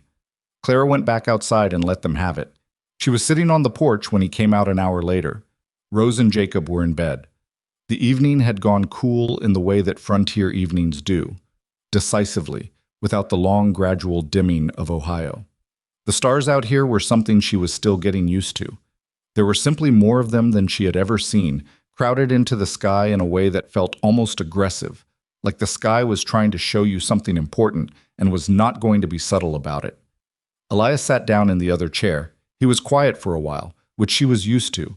Then he said, "I have something to say, and I'm not going to say it well." "Say it anyway," she said. He was looking at the dark outline of the barn across the yard. "That night with Rose." He stopped, started again. "I've been thinking about what I would have done if you hadn't been here." "You would have managed." "No," he said. "I wouldn't have. Not the way it needed to be managed." He paused. "When Ellen died, my wife, I wasn't home. I was in town for supplies, same as the day I met you. I came home and she was already—" He stopped again. The sentence went somewhere he didn't follow it. "I've spent 14 months believing that if I'd been there I could have done something, and I've spent the same 14 months knowing that I couldn't have. Those two things don't sit easily together." Clara said nothing. "Watching you that night," he said. "Watching you stay calm and keep moving and not—" He seemed to be looking for the right word. "Not lose yourself to it, even when it was bad. That was—" He let out a slow breath. "That was something I needed to see. I don't know how else to put it." "You didn't lose yourself to it either," she said. "You were frightened. You stayed anyway. Because you told me to. You still did it." He was quiet. Then, "Clara, I married you to solve a problem. I need you to know that I understand how that sounds. I need you to know that I understood it was that I was putting something onto you that you hadn't fully agreed to when you answered that advertisement." She turned to look at him. "You told me that in the street, in front of everyone. I still got in the wagon." "I know." He looked at her now. His face in the dark was serious and still, and carrying something that had been building for weeks. "What I'm trying to say is that I don't feel that way anymore. About why you're here.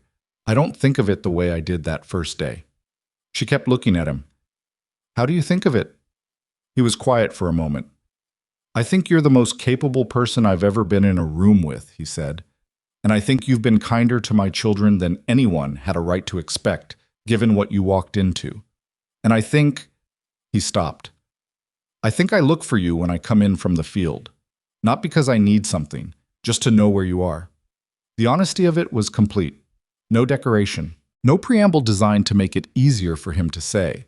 Just the plain fact of it, laid out in that direct way she had come to understand, was simply how he operated when he meant something. She looked back at the sky. "Elias," she said. "Yes." "I look for you too," she said. "When I hear the wagon come in, I didn't for the first 2 weeks. Now I do." He didn't say anything, but something shifted in the air between them. Not dramatic, not the way stories make these moments sound. Just a small, genuine shift, like a door that's been slightly ajar for a while, finally either opening or closing, and this one had opened. They sat on the porch for another half hour without speaking much, and it was the most comfortable Clara had been with another person's silence since before her father died. It was 3 weeks after Rose's fever, on an ordinary Wednesday, that Jacob called her mama for the first time. He did not do it deliberately. She was almost certain of that. He was in the barn with her.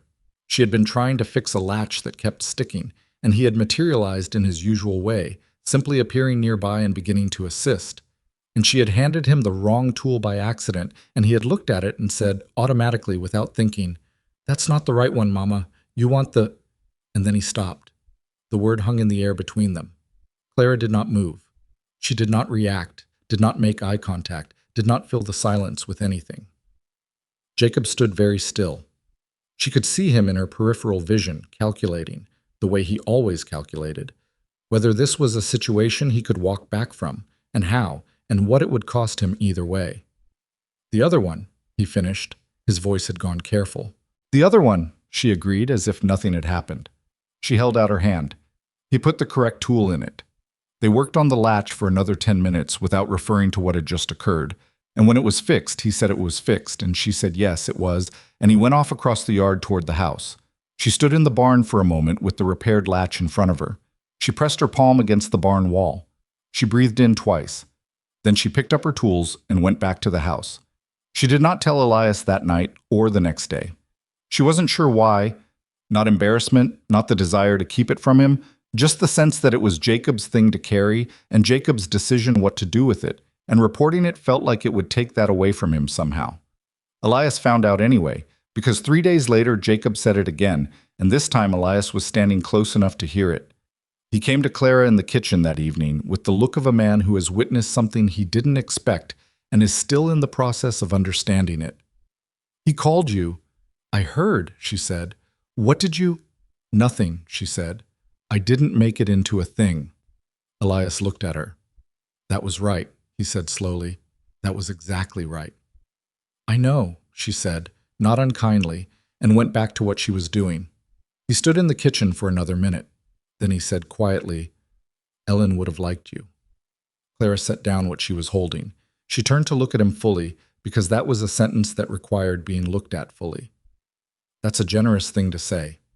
"It's an honest one," he said. She was practical. She didn't tolerate nonsense. She loved those children in a way that was not soft. It was solid, like something load-bearing. He looked at the window.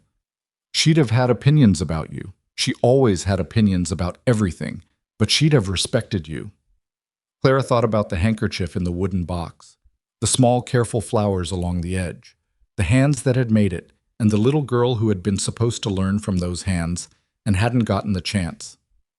"Her children are good," Clara said. Whatever she did in the time she had, it held. Elias nodded.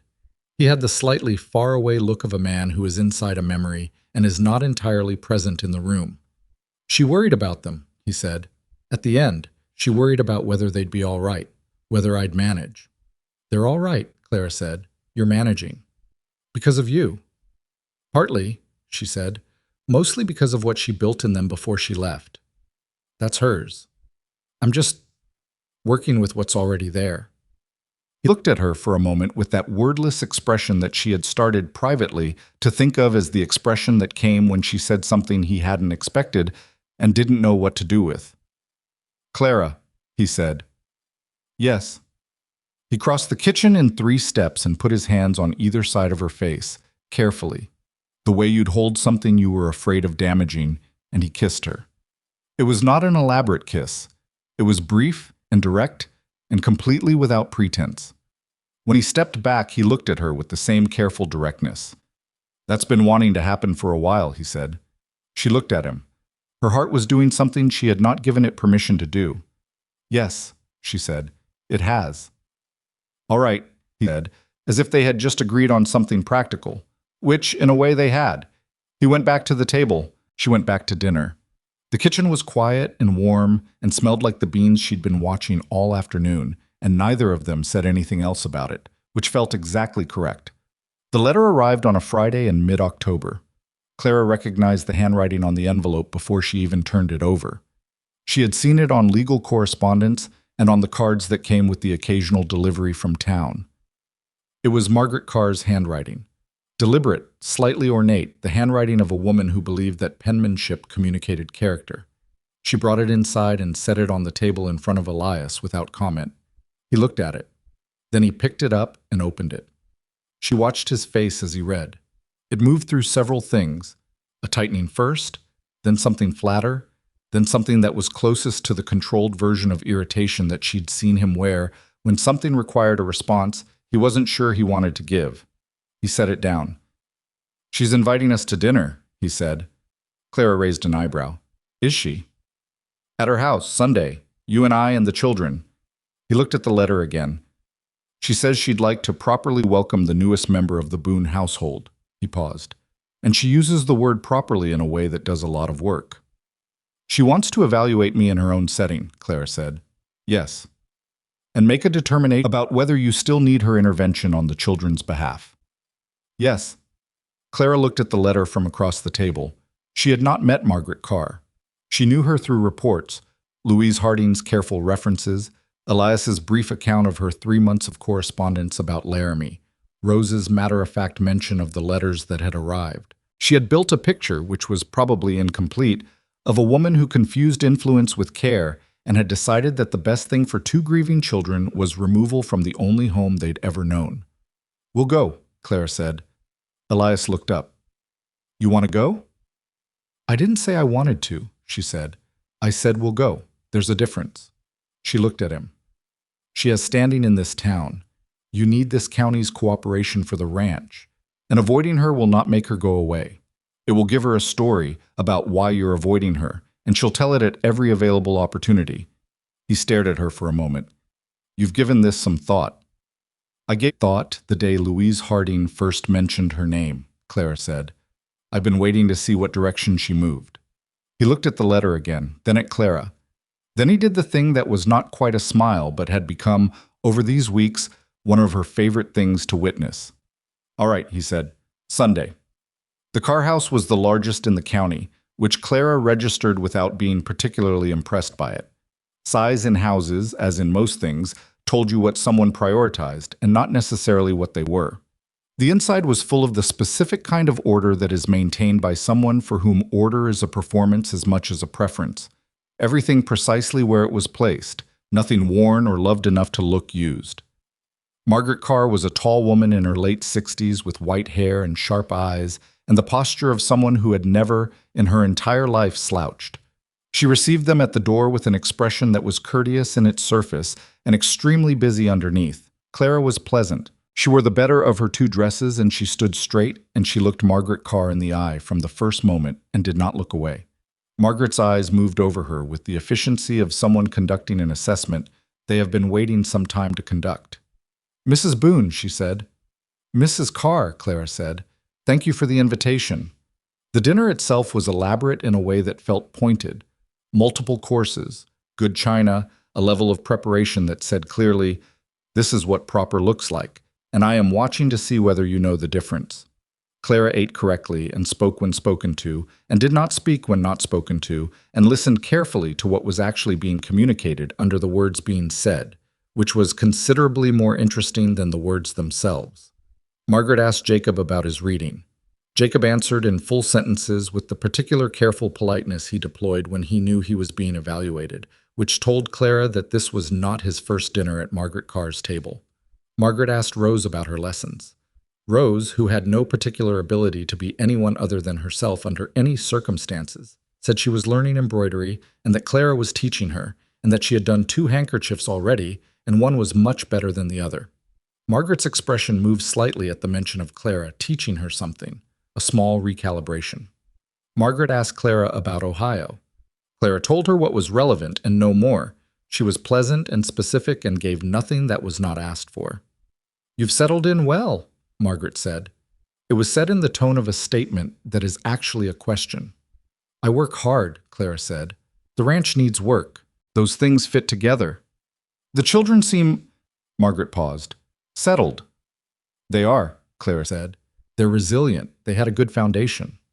"Their mother was a remarkable woman," Margaret said, with the particular emphasis of someone establishing a credential.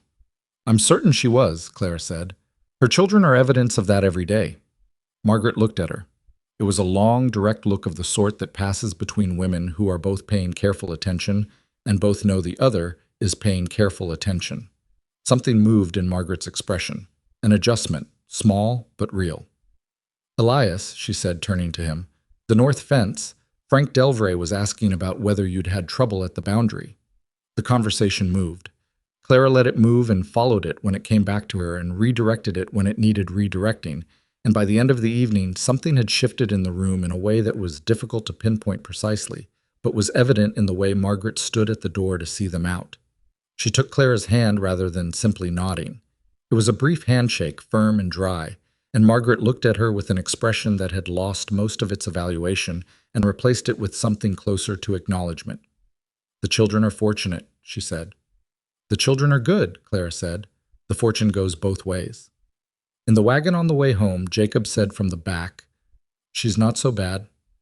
"She's exactly that bad," Elias said, "and also occasionally useful. Those things can both be true." Rose said, "Her tablecloth was very starched." "It was," Clara agreed. "I don't like starched tablecloths," Rose said. "You can note that for when you have your own house," Clara said. Rose considered this. "I'm going to have plain tablecloths and a very big garden." "Both good choices," Clara said. Elias looked at her over the children's heads with an expression that had nothing careful or controlled about it. That was simply warmth, direct and uncomplicated. And Clara looked back at him and then at the road ahead, and felt something in her chest that she had not felt in so long that she had started to believe it was one of those things that happened to other people. The crisis with Harold Finch came without warning on a Thursday morning in November. She was in the yard when she heard the horse, and she looked up to see a man she recognized, not from memory, but from a kind of whole-body recall that was different from ordinary memory, the kind of recall that lives in the specific quality of a moment you would have given anything to forget. Harold Finch had gained weight since August.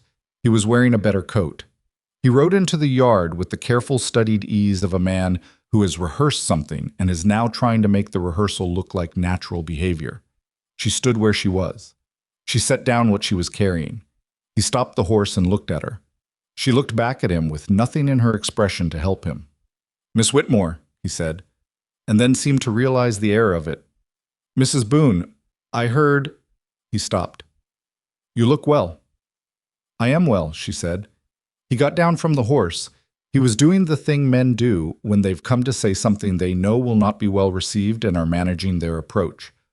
Looking at the house, at the yard, nodding slightly as if assessing the situation, building up to whatever he had come to build up to. "I wanted to come and—" He paused. "I owe you an apology for what happened in town. It was poorly done." Clara looked at him steadily. "It was," she said. "I let circumstance—" He stopped again. "People were talking about the situation. Whether it was wise. I let that affect my decision when I should have—" "Harold," she said. He stopped. "Why are you here?" she said. "The apology I understand, but you could have sent a letter for an apology. What are you actually here for?" He looked at her for a moment. The practiced ease had gone. "I made a mistake," he said. "I think I made a significant mistake, and I wanted to—" He looked at the house, back at her. "I'm better situated now than I was in August. I have 2 good harvests behind me. He seemed to understand somewhere in this sentence that he had already said too much. "You came to see if it was too late," Clara said. He was quiet. "It is," she said, simply, completely without cruelty, but without softness either. "Not because I'm obligated to stay. I want you to understand that. I could leave if I chose to. I have more choices now than I did when I was sitting on that bench." She looked at him directly. "I'm here because I choose to be. Because my husband is a good man and my children need me and this is where my life is. Not because I have no options." He stood in the yard with his hat in his hands and looked at her, and she could see in his face the particular expression of a man who has understood something too late to do anything about it. "Your husband," he said. "Yes," she said. "My husband." The sound of the barn door came from across the yard. Elias came out and walked toward them with the unhurried pace of a man who has already taken the measure of the situation and decided how he intends to be about it. He stood beside Clara with no particular display of anything, just standing there beside her, and looked at Harold Finch. "Finch," he said. "Boone," Harold said. He had the decency to look uncomfortable. "I was just—" I heard, Elias said. A beat of silence. I'll be going, Harold said. He put his hat back on his head. He looked at Clara one more time, not with the blankness he'd shown on the street in August, not with the calculation of whatever had brought him here today, but with something more honest than either of those things, something that was close to recognition. I hope you're happy here, he said, and it sounded like he meant it. I'm getting there, Clara said. Take care of yourself, Harold. He rode out of the yard. They stood and watched him go. When he was through the gate, Elias said without looking at her, You didn't need me to come out. No, she said. I know. He looked at the gate. I came anyway. I noticed, she said. She picked up what she had set down and went back to what she had been doing. After a moment, she heard him going back toward the barn, and the yard was ordinary again, just the yard, the pale November sky, and the vegetable beds that had been put to rest for winter, and the house behind her that smelled like wood smoke and the soup she'd started that morning. Rose found out about Harold's visit from Jacob, who had watched the whole thing from the upstairs window, and came to find Clara that afternoon with a particular expression on her face. Was that the man who didn't want to marry you? She asked. Yes, Clara said. Rose thought about this. He came back? Yes. What did he want? Clara considered how to answer. He wanted to apologize, and to see whether things might have gone differently. Rose was quiet for a moment. Did you want them to? Before, I mean. When it happened. I wanted something to work out, Clara said honestly. I didn't know him well enough to specifically want him. But you didn't want to come here either, Rose said. She said it without accusation, just observation. Not at first. No, Clara said. Not at first.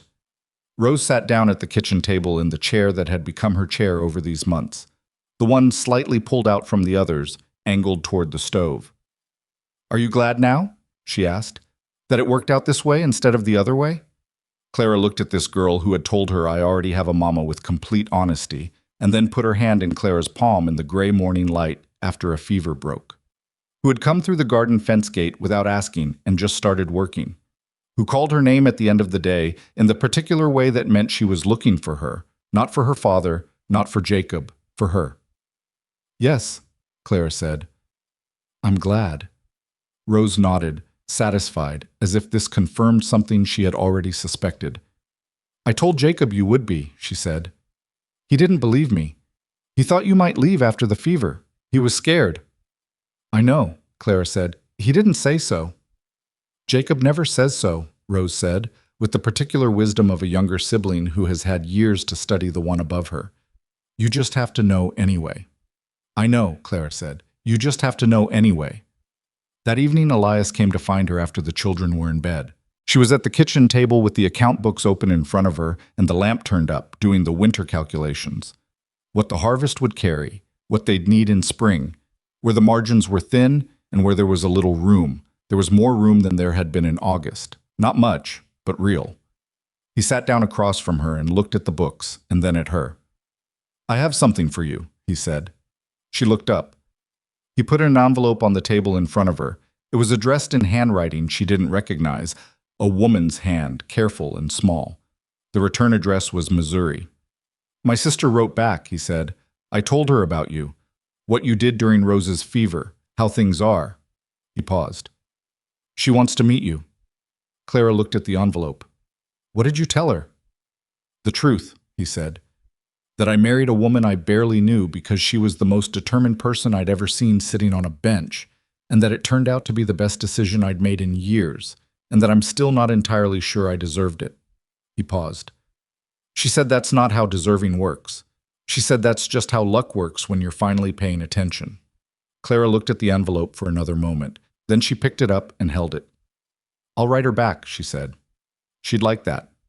She set it beside the account book. She went back to the numbers, and he stayed at the table, and they sat there together in the kitchen that smelled like their lives, wood smoke and soap, and the particular accumulated scent of a house where people were living rather than just surviving. And the lamp burned and the wind went around the outside of the house and found nothing to get into. Elias, she said, without looking up from the book. Yes. Ask me now, she said. He was quiet for a moment. Ask you what? Whether you're glad I'm here, she said. You told me to ask you in a year. It's been 4 months. I'm asking you early." She looked up at him then. He was looking at her across the table with the expression that didn't have a name yet, except that it was closer now to having one.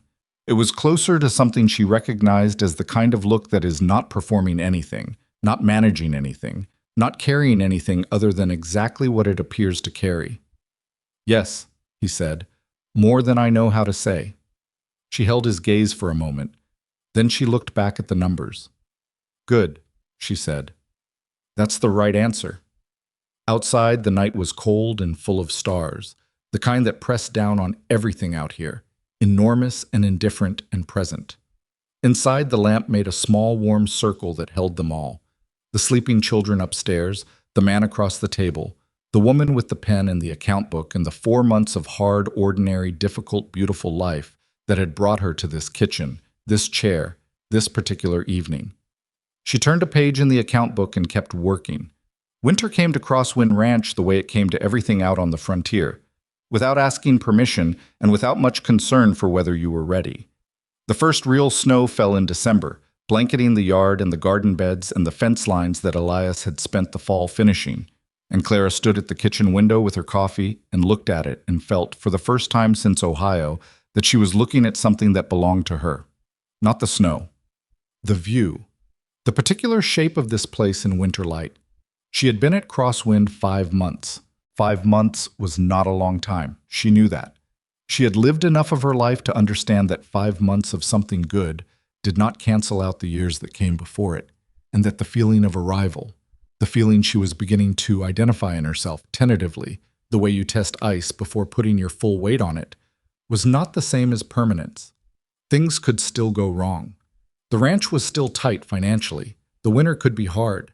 People were still people, meaning they were still capable of being difficult in ways you didn't anticipate. But she was beginning to believe, with a carefulness that felt appropriate given everything, that this was real. She had written to Elias's sister in Missouri. Her name was Catherine, and her handwriting, up close, had the same deliberate quality as her words, which were direct and warm in equal measure. Catherine had written back within 2 weeks, which Clara had not expected but was glad of, and the letters had become a thing they did, exchanged every 3 weeks or so with the reliability of 2 women who had both decided the other was worth the effort. Catherine wrote about her own household, her husband Frank, her 3 children who were older than Jacob and Rose. She wrote about Elias before Clara had known him, things Clara filed away carefully, not to use but to understand. She wrote, in her 3rd letter, "He was different after Ellen. I didn't know if he'd come back from it. I think you may be the reason he has, and I want you to know I'm grateful, even if he hasn't found the right words yet." Clara had read that letter twice and then put it in the wooden box in her room. Not the children's box, her own box, which had grown to contain several letters now, including one from Ruth in Ohio, who had apparently heard through some chain of correspondence that Clara had married and was living in the West, and who had written with a warmth that was genuine enough, but also clearly flavored with relief that Clara's situation had resolved itself without requiring anything of Ruth. Clara had written back briefly and civilly, and had not felt much about it either way, which she took as a sign that she had moved far enough from that particular grief to see it clearly.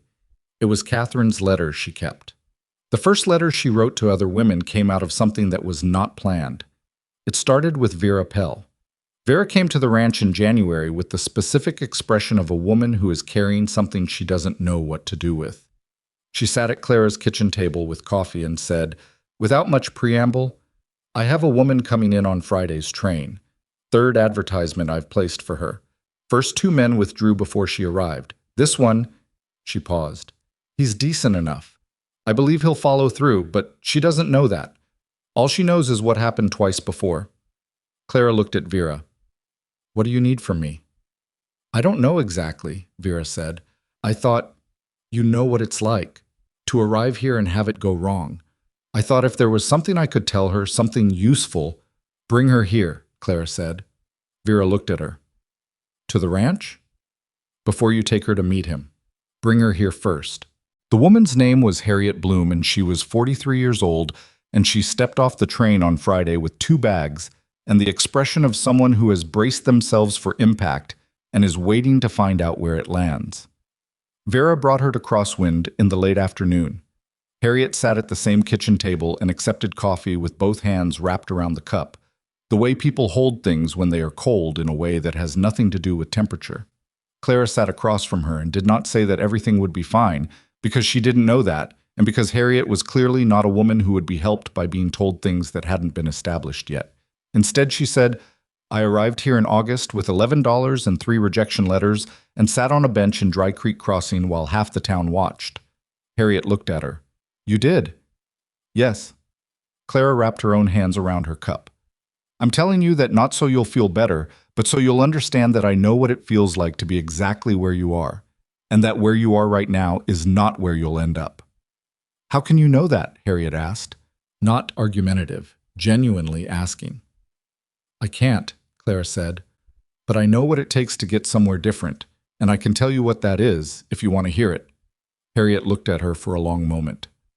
"Yes," she said, "I want to hear it." Clara talked for an hour. She talked about what she had actually done. Not a version polished for comfort, but the real sequence of it.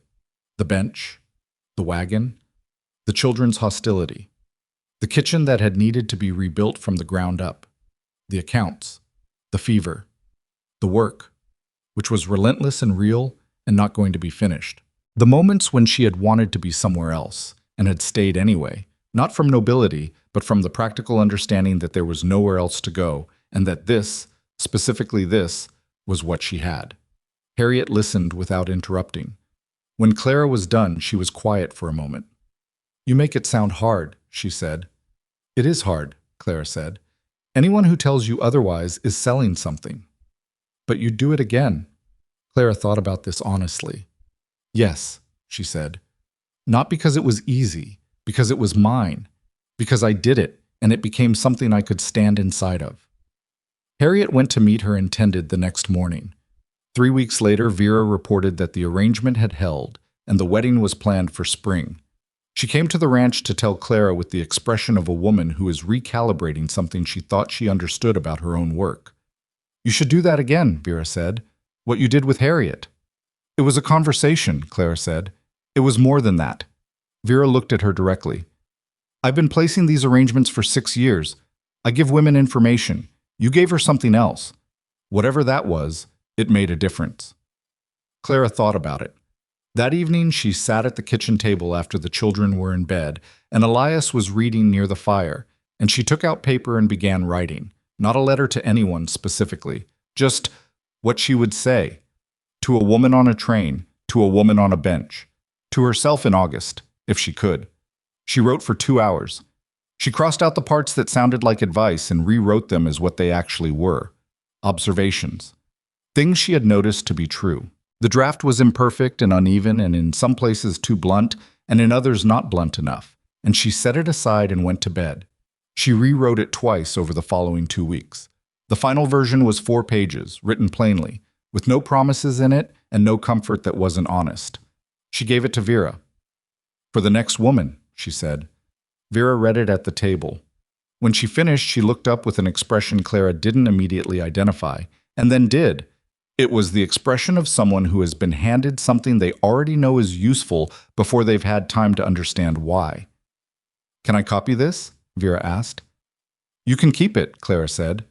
"The letters, because that's what they became. Letters, plural, 1 for each woman." Vera sent them to. Spread the way things spread in small, connected communities, which is to say, not quickly, but persistently. One woman passed hers to another who was preparing to answer an advertisement. That woman gave her copy to her cousin. Vera mentioned them to the correspondence agency woman in the next town, who asked for copies to give to her own clients. It was not a flood. It was a slow, steady movement, like water finding its way through ground. In February, a woman named Doris Schaefer arrived at Crosswind with no letter of introduction, just the knowledge that this was the place and this was the woman. She had traveled from 3 counties east, and she stood in the yard with her hat in her hands and said, "I read your letter. I just wanted to say it helped. I wanted you to know that." Clara looked at her from the porch. "How are things going?" "Better than they were," Doris said. "Not easy. Better." "Good," Clara said. "Do you want coffee?" Doris smiled, tired and genuine, the smile of a woman who had been working hard and knew there was more work ahead and had made peace with that. "Yes," she said. "Very much." By March, Clara had written 7 different letters. Not the same one repeated, but variations, because the situations were not the same. A woman with children coming to a man with children. A younger woman, first time away from her own family. A woman who had been married before and lost her husband and was terrified of starting over. A woman considerably older than any of the men who had expressed interest and who was not sure whether to trust that the interest was genuine. She wrote each one from what she knew. Not what she had read, not what someone else had told her, what she had lived. Elias found the stack of drafts one evening when he was looking for the account book, which had gotten buried under them on the corner of the table. He picked one up and read it. Clara watched him read it. He set it down and picked up another one. After a few minutes, he said, "How long have you been doing this?" "Since January," she said. "After Harriet Bloom." He looked at her. "These are good, Clara." "They're practical," she said. "That's what makes them good." He set the draft down carefully, squaring it with the edge of the table. "You know what they are? They're the letters you needed in August, before you got on the train." She had not thought about it quite that way. She looked at the stack of pages and understood that he was right, and that understanding landed differently than she expected. Not as confirmation, but as something that shifted her perspective slightly, the way a familiar landscape looks different when you turn around and see it from the other direction. "Yes," she said, "I suppose they are."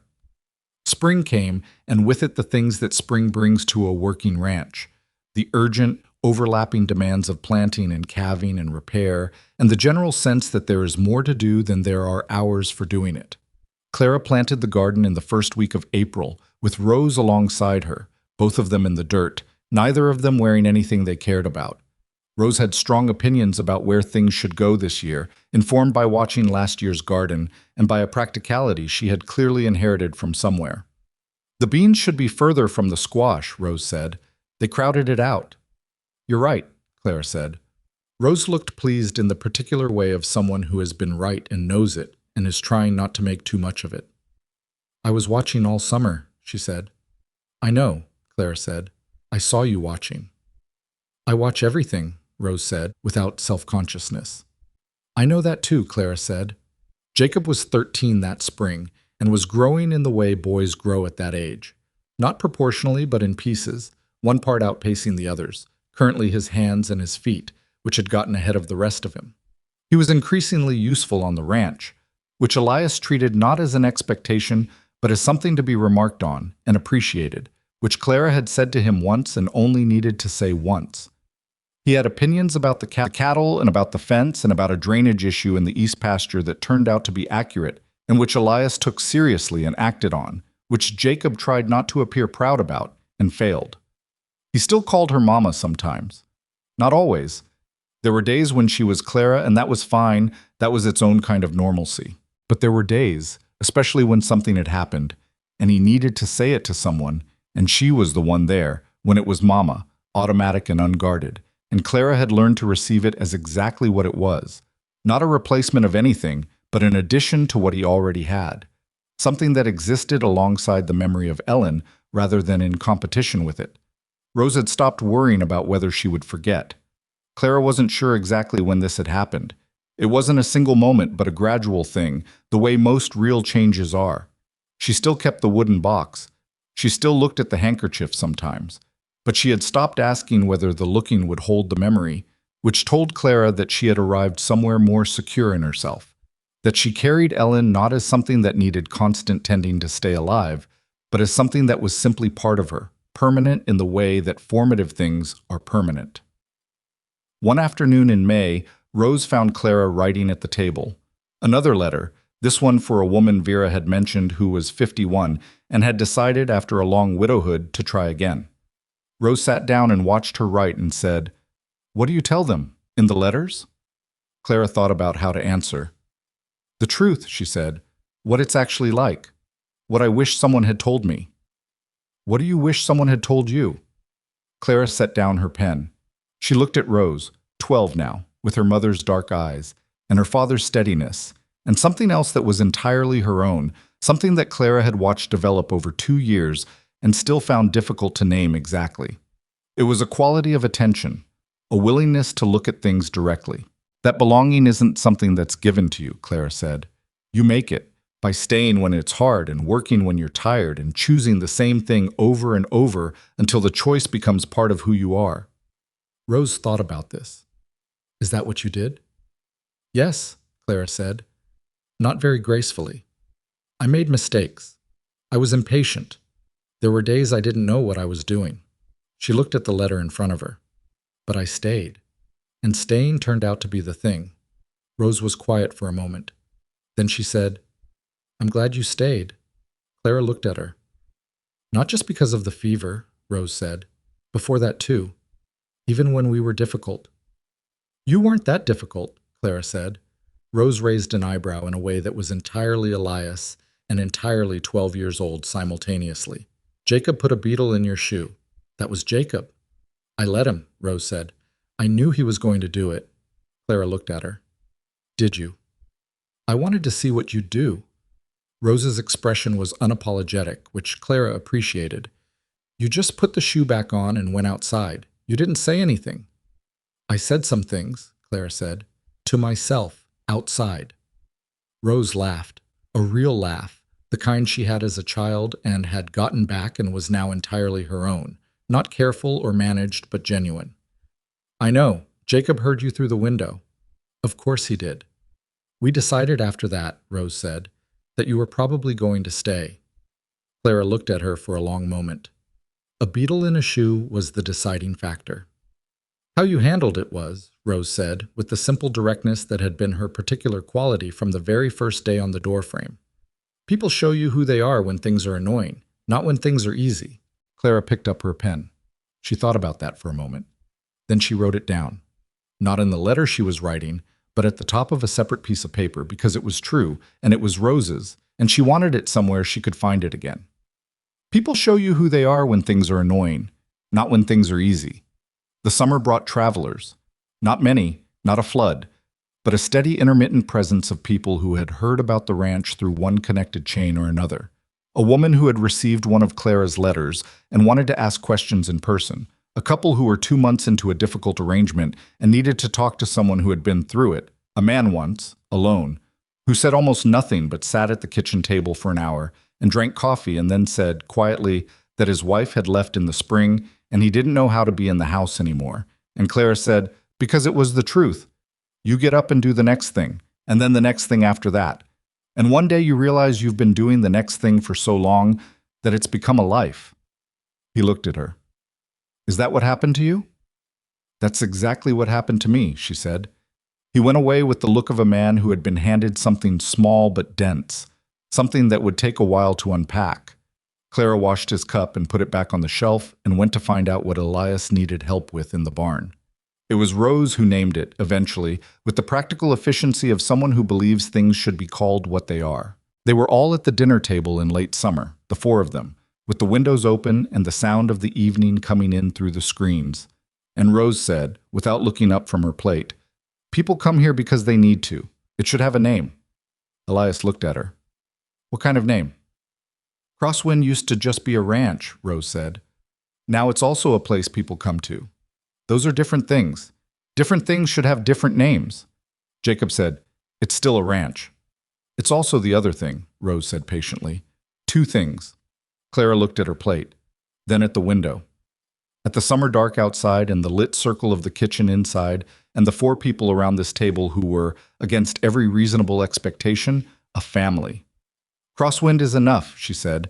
The wind crosses everything. That's what it means. Nothing stops here completely. Everything moves through and keeps going. That works for both things. Rose considered this. I suppose it does, she said, and went back to her dinner. That fall, Clara wrote a letter that was different from the others. She had been putting it off without being entirely conscious of putting it off, the way you put off things that matter too much to risk doing badly. She sat at the kitchen table on an October evening with the account book open in front of her and the lamp turned up and the sound of Elias reading to Rose in the other room. Something they had started doing, and that Clara had not suggested but had noticed with the particular quality of attention she reserved for things she was grateful for. And she wrote. She wrote to women she would never meet, to women she had never met. To women who were sitting right now in boarding houses in Ohio and Missouri and Kansas and states she'd never visited, reading small printed advertisements and trying to calculate whether the risk was survivable. She wrote the way she always wrote, without promises, without comfort that wasn't earned. But this letter had something the others didn't have quite yet, something that had been building for 2 years and was ready now to be said. She wrote, "You will not know, when you arrive, whether it will work. That is the honest truth, and no one can give you certainty, and you should not trust anyone who tries. What I can tell you is this: belonging is not a place you find. It is a thing you make, slowly, out of the particular materials available to you, the work you do, the people you choose, the mornings you show up for when you would rather not. It is made from small things: repaired hinges, cleared gardens, nights when someone needs you to be steady, so you are steady. It does not arrive, it accumulates. And one day you look up and understand that you are no longer a stranger here, not because anyone granted you the right to belong, but because you built it with your own hands and your own staying. That is the only kind of belonging worth having, and it is available to you, even now, even starting from nothing, even from a bench in a town that didn't want you." She put down the pen. She read it once. Then she folded it and set it with the others, which had grown now into a stack that needed its own box. Elias came in from the other room and sat across from her and looked at the stack of letters. "Another one?" he said. "A different kind," she said. "I think it might be the last one for a while, or the first one of something else. I'm not sure yet." He looked at her. "You could put them together," he said, "all of them, into something someone could keep." She looked at the stack. The thought had been in the back of her mind for months, unformed, not quite ready. Now, said plainly, it was ready. "Maybe," she said. "Not maybe," he said. "You know you're going to. You're just working up to deciding you're allowed to." She looked at him.